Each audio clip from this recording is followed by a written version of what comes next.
I used to keep a list of AI startup ideas on my phone, an app for marketing copy, a chatbot for meeting summaries. Yesterday, I realized that every single one of those ideas is already obsolete. I came to this realization after spending hours digging through a dataset of 373 startups recently selected by Y Combinator. Y Combinator's selection process effectively identifies the software patterns that will become standard across every industry in the next 3 to 5 years. I opened this report expecting to find a list of clever consumer tools or prompt engineering tricks. Instead, the data showed a complete departure from the way we've been thinking about AI companies for the last 2 years. This data explains why some new founders find immediate traction, while others, building what seem like obvious ideas, struggle to get even a single pilot. The first major pattern in the data is that the generic copilot has reached a dead end. Clever interfaces no longer provide a competitive advantage. Large language models are now default infrastructure. Every developer has access to the same reasoning capabilities that you do. Think about how most AI tools work right now. You type a request, the AI generates a response, and then you still have to manually execute the work yourself. The product hasn't solved your problem, it just gave you a draft. Any business built entirely on generating text lacks a defensible moat. If a product's only value is a skin over an API, it will be commoditized by the models themselves. The founders receiving backing right now are building what the industry is calling agentic operating systems. This flowchart illustrates the shift from a broken linear path of suggestions toward systems capable of autonomous action. The agent ingests messy, unstructured data, decides on a course of action based on that context, executes it inside other tools, and updates the system of record. Wiring a product deeply into the real-world tools a company already uses creates a high barrier to entry.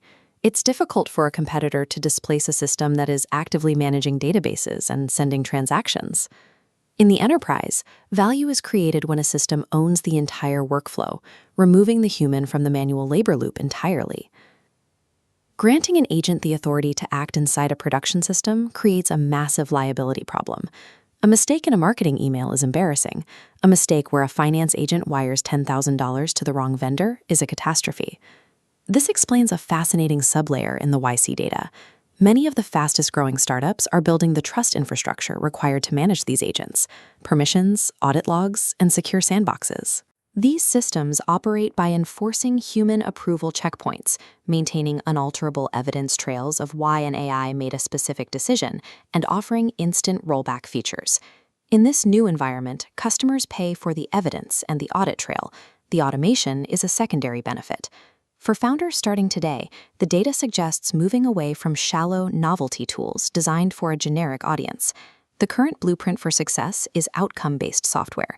This involves hunting for highly regulated or high-friction workflows, like compliance auditing or supply chain routing, and mapping out exactly where a human currently has to stop and approve a decision. When selling these products, the most successful founders often don't lead with AI. They lead with the exact number of exceptions reduced and the specific hours of manual labor eliminated.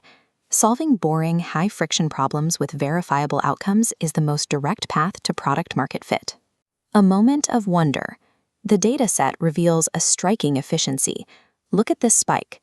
The median team size across these highly capable companies is exactly 2 people. A 2-person team can attack a massive legacy market because specialized agents act as their research, support, billing, and coding departments. The largest opportunities in AI are moving into the background. While the public focuses on chat interfaces, tiny teams are quietly deploying agents that take over the back-office operations of entire industries. We are entering an era where a few individuals can replace the output of entire corporate departments overnight.